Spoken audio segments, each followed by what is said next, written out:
पश्चिमी दिल्ली में 70 से ज्यादा गांवों का ऐतिहासिक, राजनीतिक और आर्थिक केंद्र नजफगढ़।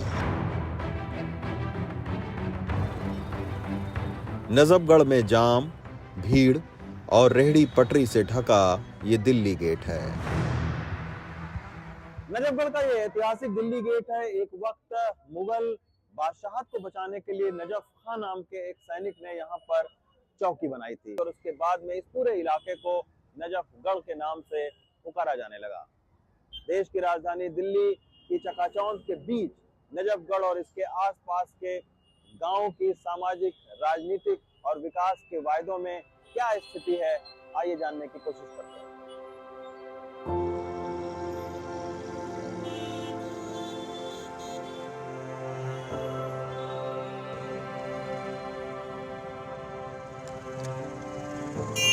नजफगढ़ की ये मुख्य सड़क है जो बारिश के मौसम में अपने जलभराव और ट्रैफिक जाम के लिए कुख्यात है। शादियों में आदमी किसी के यहाँ जाना हो 7 बजे घर से निकलेगा, 5 बजे पहुंचेगा 10 बजे। अच्छा। बम्पर टू बम्पर टच रहता है।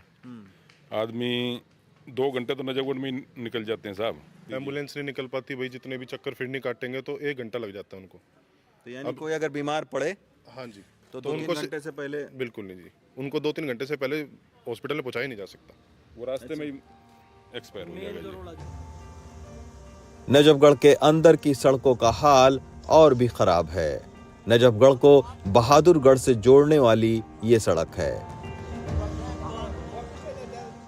लेकिन सड़क खराब होने से डीटीसी की बसें ही चलनी बंद हो चुकी हैं। तो बहुत ही खराब है। कम से कम 1.5 साल हो गया, हमारी गाड़ी सारी टूट चुकी है।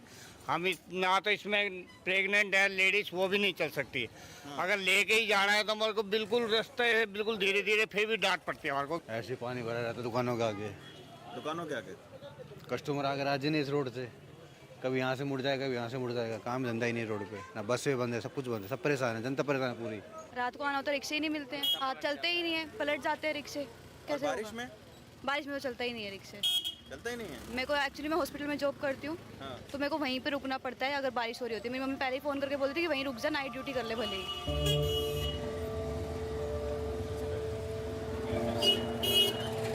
तो यहाँ से कौन कैलाश गहलोत जी थे? हाँ, कैलाश गहलोत जी थे। उनको आपने बताया? कई बार, एक बार नहीं कई बार लिख के भी दे रखा है, बता के रखा है। सारी कंपनी वाले भी डाले, अब वो खुद सर्वे करके गए थे यहाँ पे। फिर तो अब देख लो, फिर क्या, अब तो आपके सामने ही है। नजफगढ़ और इसके आसपास करीब 10 लाख से ज्यादा की आबादी है। 20 साल की लंबी जद्दोजहद के बाद एक अस्पताल बनकर खड़ा हुआ है। बाहरी दिल्ली के 73 गांवों की नजफगढ़ तहसील है और आज़ादी के बाद नजफगढ़ की अहमियत कितनी थी कि आप देखिए कि 1949 में इस डिस्पेंसरी को, जो पहली स्वास्थ्य मंत्री थी राजकुमारी अमृता कौर, उन्होंने इसका शिलान्यास किया था। अब नजफगढ़ के आसपास के लोगों के लिए स्वास्थ्य सेवाएं कैसी हैं, आइए चलते हैं और आपको दिखाते हैं कि जो नया अस्पताल बनाया गया है वो किस हालत में है और क्या लोगों की आकांक्षाओं पर यह अस्पताल खरा उतर रहा है या नहीं।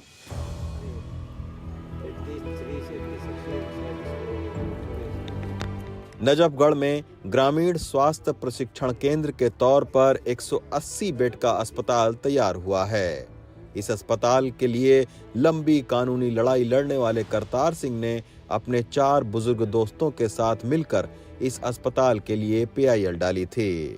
कोविड के टाइम में सिर्फ बिल्डिंग बनी हुई थी, लेकिन यहाँ ट्रीटमेंट कोई नहीं थी। वही PHC के डॉक्टर जो थे यहाँ पे शिफ्ट कर रखे हैं इस हॉस्पिटल में, और जो डॉक्टरों की ज़रूरत है, इंडोर पेशेंट की फैसिलिटी नहीं है, पूरे स्पेशलिस्ट डॉक्टर नहीं है, OT काम नहीं कर रहा, ब्लड बैंक काम नहीं कर रहा, इनके पास एम्बुलेंस तक नहीं है, यहाँ कोई फैसिलिटी नहीं दे रखी है। तो 17 किलोमीटर यहाँ से दीनदयाल पड़ता है, रास्ते में दम तोड़ देता हमारा पेशेंट। गरीब आदमी के पास देने के लिए कुछ होता नहीं है और वो बहुत परेशानी में रहते हैं।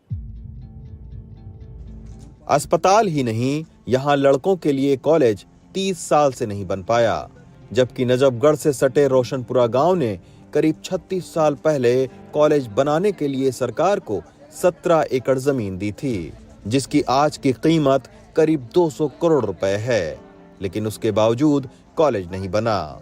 मैं इस वक्त नजफगढ़ के रोशनपुरा गांव में मौजूद हूं और रोशनपुरा गांव में इसलिए आया हूं क्योंकि ये वो गांव है जिसने अपनी जमीन को कॉलेज बनवाने के लिए आज से 35 साल पहले सरकार को दिया था और 35 साल के बाद में अब जाके इस कॉलेज के नींव का पत्थर रखा गया है। इस गांव में आया हूं, गांव के ग्रामीणों से बात करेंगे, उनसे बात करेंगे जिनके दादाजी उस वक्त प्रधान थे और जिन्होंने वो ज़मीन दी थी। परशुराम प्रधान जी ने कॉलेज के लिए ज़मीन क्यों दी थी सर आपके दादाजी ने? उन्होंने ज़मीन इसलिए दी थी ताकि गांव देहात के बच्चों को आराम मिल सके। यहाँ कोई कॉलेज नहीं था। उनका शिक्षा के बारे में बड़ा अच्छा विचार था कि भाई जितने भी हमारे गांव के गरीब बच्चे हैं, देहात के हैं, उनको दूर ना जाना पड़े, उनको नज़दीक शिक्षा मिल जाए। सर आपका जो इलाका है वो गोली चलने के लिए, गैंगवार के लिए बड़ा आपका कुख्यात था, तो अगर उस वक्त कॉलेज बन जाता तो शायद युवा उस तरफ हाँ, उस तरफ डाइवर्ट नहीं होते जी, जो ये गैंगवार की और इनमें चक्रों में आए, क्योंकि स्कूल कॉलेज नहीं तो आदमी इतना दूर जाके, सबकी हैसियत नहीं ना, सबकी इतने साधन नहीं थे। अगर ये पहले हो जाता तो शायद ये चीज़ें ना होती जी। दिल्ली सरकार में मंत्री रहे कैलाश गहलोत, यहाँ से प्रतिनिधित्व उन्होंने किया, कुछ काम किया है? नहीं जी, ऐसा कोई काम नहीं। वही पुरानी सड़कें, हमारी तो पुरानी नालियाँ हैं। अच्छा, तभी तो वो बदल लिया जी उन्होंने अपना विधानसभा भी अब की बार। आपने मंदिर वहाँ से देखा, गाँव में हमारा झील में जी, रोड ऊंचा है, गाँव झील में। आपने मंदिर के पास से देखा होगा, गाँव ही झील में हमारा तो।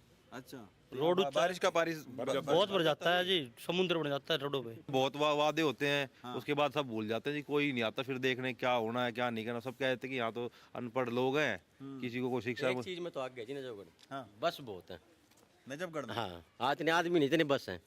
अच्छा, एक काम तो कैलाश जी ने बढ़िया कर रखे, बस इतनी कर दी है। हाँ, कि एक बस में एक आदमी बैठेगा तो तब भी पूरा नजफगढ़ खाली हो जाएगा। 200 करोड़ रुपए की जमीन दान में दे दी और कॉलेज बनने में सर क्या 100 करोड़ रुपए लगता? मैं बहुत ही दुख मन से कह रहा हूँ कि हमारा जो प्रतिनिधित्व था चुने हुए प्रतिनिधियों का, वो बहुत ही कमज़ोर था और टोटली स्वार्थी था।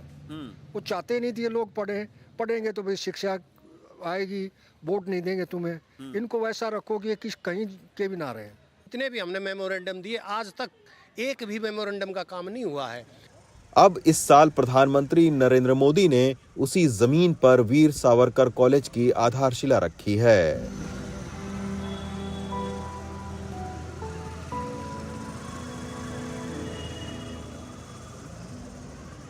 2018 में करतार सिंह जी हैं, हमारी पूरी टीम में 17 में हमने कोर्ट गए, कोर्ट का दरवाजा खटखटाया, वहाँ से भी हम पॉजिटिव सोच के साथ आए, जीत के आए और आज मोदी जी ने इसका लोकार्पण किया। अच्छे खुशी की बात है, पूरे क्षेत्र को भला होगा। पश्चिमी दिल्ली के इन गांवों में पढ़ाई की सुविधा न होने से युवाओं ने एक तरफ खेल में नाम कमाना शुरू किया तो दूसरी तरफ अपराध के चलते साल 2000 में गैंग्स ऑफ नजफगढ़ भी बनने शुरू हुए।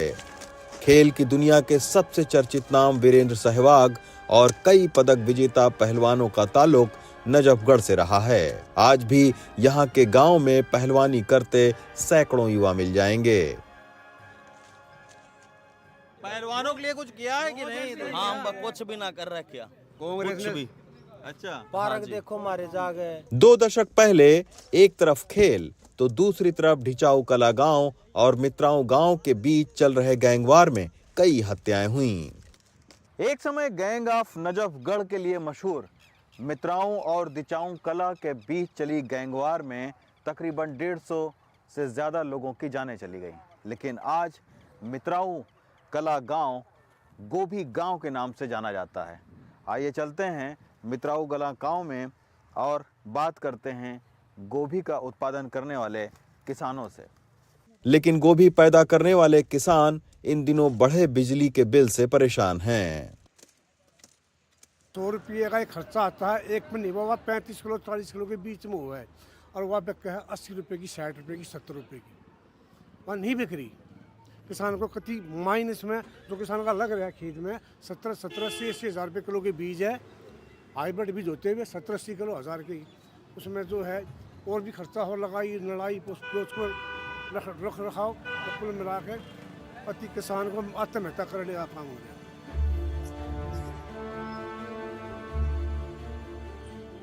एक वक्त इस इलाके के सबसे बड़े गैंगस्टर किशन पहलवान का परिवार आज नजफगढ़ में सियासी तौर पर प्रभावशाली परिवारों में से एक है। उनके छोटे भाई भरत सिंह निर्दलीय प्रत्याशी के तौर पर नजफगढ़ के विधायक बने। उनकी हत्या के बाद अब किशन पहलवान की पत्नी नीलम कृष्ण पहलवान राजनीतिक तौर पर सक्रिय हैं। ऐसा 1% भी जनता हमारे लिए नेगेटिव सोचती नजफगढ़ की जनता, तो आज हम इस मुकाम पे नहीं होते। और आप पिछला रिकॉर्ड उठा के देखिए कि जितने हमने चुनाव जीते हैं, हारे हुए भी चुनाव, हमेशा एवरेज 10-15 हजार वोट हम इंक्रीज करके चले हैं क्षेत्र में, न कि डिमोलाइज करके।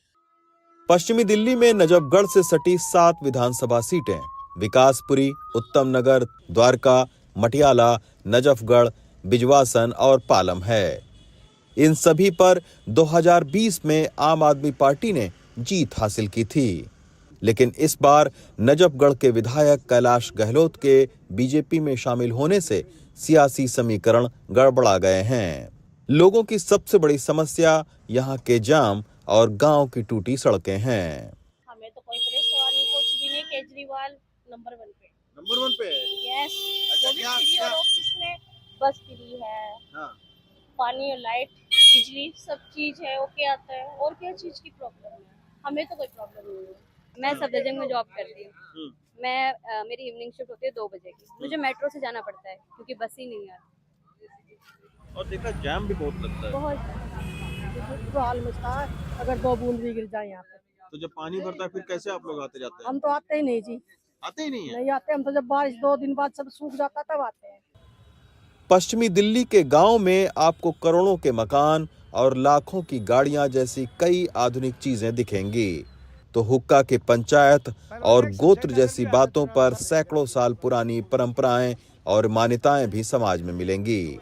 लेकिन इन सब के बीच एक रिपोर्टर के तौर पर मुझे सबसे अच्छी बात इन गांवों की ये लगी कि अभी भी ये अपने जनप्रतिनिधियों को मुंह पर खरी खरी सुनाने के लिए जाने जाते हैं। नजफगढ़ से अश्वनी मेहरा और पंचानन के साथ रवीश रंजन शुक्ला, NDTV इंडिया।